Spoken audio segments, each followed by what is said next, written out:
ሰላም ጤና ይስጥልን። ዛሬ ደግሞ በአውቶማቲክ ትራንስሚሽን ተሽከርካሪዎች ላይ ማድረግ ያለብንና የሌለብን ነገሮች እናያለን።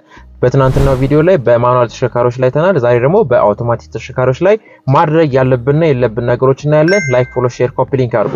በአውቶማቲክ ተሽከርካሪዎች ላይ ማድረግ ያለብን የመጀመሪያው ነገር ምንድነው? ሞተር በመናስነሳበትም ጊዜ ይሁን ከቆምንበት ወደፊትም ምን ወደኋላ በመንነሳበት ጊዜ እግራችንን የፍሬም ፔዳል ላይ ማድረግ ይኖርብናል። ለምሳሌ ተሽከርካሪው የፍሬም ፔዳል ላይ ካላደረግን አንዳንድ አውቶማቲክ ተሽከርካሪዎች ሞተራቸው ላይነሳ ይችላል።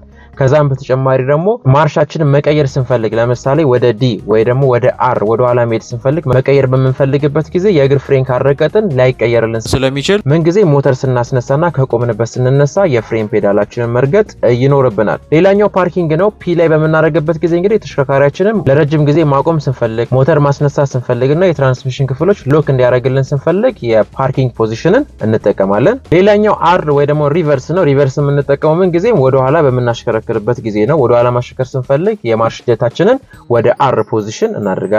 ሌላኛው ዲ ነው። ዲ ደግሞ ወደፊት ለመንዳት እንጠቀምበታለን በኖርማል አነዳር ላይ ማለት ነው። ሜዳማ ቦታ ላይ የምናሽከረክርበት ጊዜ ለምሳሌ ተሽከርካሪው 5 ስፒድ ወይንም 4 ስፒድ አውቶማቲክ ትራንስሚሽን ቢሆን እንደምንሰጠው ነዳጅና እንደምንቀንሰው የነዳጅ ሁኔታ ማርሾቹ እንዲቀያየርልን የምንጠቀምበት የማርሽ ሁኔታ ነው። ይሄ ኖርማል አነዳር ላይ የምንጠቀመው ነው ዲ። ሌላኛው ደግሞ ዲ2 ወይ ደግሞ 2 አንዳንድ መኪኖች ላይ ደግሞ 3 ሲሆን ይሄ ከ1 እስከ 2 ወይ ደግሞ ከ1 እስከ 3 ማርሾችን ብቻ ለመጠቀም የምንጠቀምበት የማርሽ አይነት ነው። እነዚህ ማርሾች ላይ እንግዲህ ተሽከርካሪያችን ሌሎች ማርሾች ቢኖሩት መጨመር አይችልም ማለት ነው። ሌላኛው ደግሞ ኤል ነው። ኤል ደግሞ ጉልበት የሚያስፈልግበት ቦታ እንጠቀምበታለን።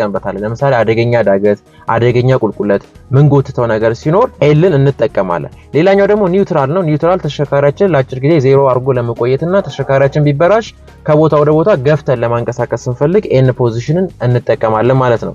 ሌላኛው ደግሞ ማድረግ የሌለብን ነገሮች ከዲ ወደ አር ወይ ደግሞ ከፊት ማርሽ ወደ ኋላ ማርሽ ተሽከርካሪው ሙሉ በሙሉ ሳይቆም መጠቀም የለብንም። ለምሳሌ ወደፊት እያሽከረከር ነበረ ወደ ኋላ ማሽከርከር በመንፈልግበት ጊዜ ተሽከርካሪው ሙሉ በሙሉ መቆም ይኖርበታል። ወይም ደግሞ ወደ ኋላ እያሽከረከርን እያለ ወደፊት ማሽከርከር ስንፈልግ ተሽከርካሪያችን ሙሉ በሙሉ ቀጥ ብሎ መቆም ይኖርበታል ማለት ነው።